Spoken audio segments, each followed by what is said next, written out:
Hello, everybody. Thanks for watching Hutch's Weather. We're going to talk about the late evening showers that'll be making their way through, mixing with a little bit of snow in the short-term forecast, and a quick look at that long-term forecast and what you need to know before bed coming up in this version of Hutch's Weather. But first, my friends at Robert Gibbonsons are reminding you it's that time of the year to clean and check that furnace. They have a special going for only $129. You can get a 25-point inspection. Call them, let them know that Hutch sent you.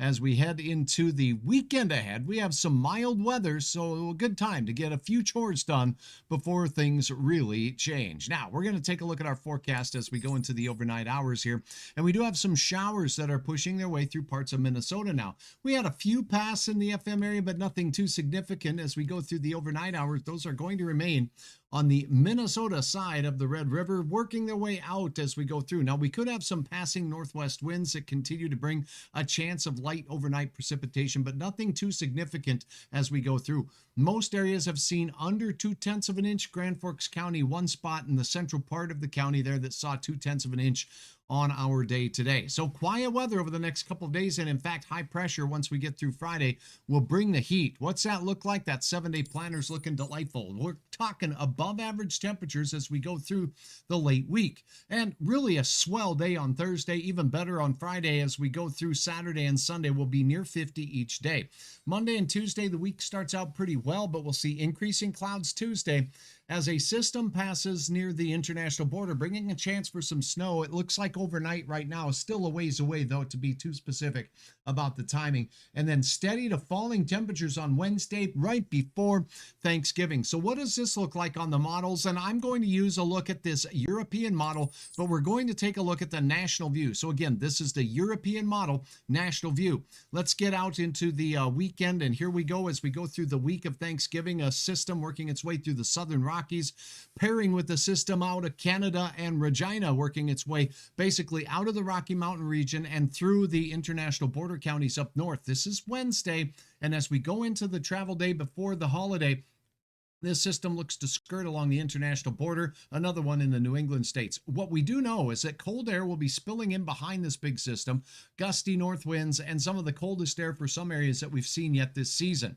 Now, as this works its way through as we head into Black Friday, notice it keeps most of its energy north of the border and near the Great Lakes, where we could see some lake effect snow with those north winds fetching moisture and energy off the lakes. Then as we head into the weekend, the Pacific Northwest and the Rocky Mountains plan to see another system. Look at that. Could North Dakota see some snow before the end of the month of November? Well, it's not uncommon. This, again, the European model shows, well, we'll keep our eyes on it. That is way, way out there in the distant future. So what about the American model? Let's compare that for you here, because we showed you that planning forecast as we head out towards Thanksgiving, and it looks pretty quiet as we get toward the Thanksgiving holiday. There's our twin systems rolling out of the Rocky Mountains Tuesday. On Wednesday, this one skirts the international border, so a pretty fair match with what we were seeing on the European model here by the American model. So this is the American model. This system working its way toward the the northeastern or New England states as well. Now, the cold air dumps in behind it. Both models are showing this as we go into Thanksgiving Day. So most of the nation quiet on Thanksgiving Day. Showers, maybe some rumbles of thunder along the deep south. Cold air will infiltrate all the way into parts of Missouri and parts of Illinois and even Arkansas as we go into the Thanksgiving Day and beyond. And look at this, a snow system, because the cold air dives so far south, could be impacting parts of Kansas and even into Missouri as we head into the late week on Black Friday on this particular model. A little far out here, but if this pans out, this could be some strong to severe thunderstorms as we close our Black Friday up there in the deep south with snow moving in toward the New England states. And if this happens on the American model, it will not be a quiet weekend after Thanksgiving. This showing what we call a nor'easter type system pushing its way through. So we'll keep our eyes on this. Just know, for most of us, it looks cold, but not necessarily stormy for the big holiday of Thanksgiving. Thanks for watching. I'll have updates right here. This Thanksgiving, if the questions start coming, when are you getting married? When are you moving? Remember the all-purpose deflection. Did you hear Hutch? He says the real mess hits tomorrow. Boom! Everyone's suddenly focused on the weather. From all of us here, Hutch, it's weather.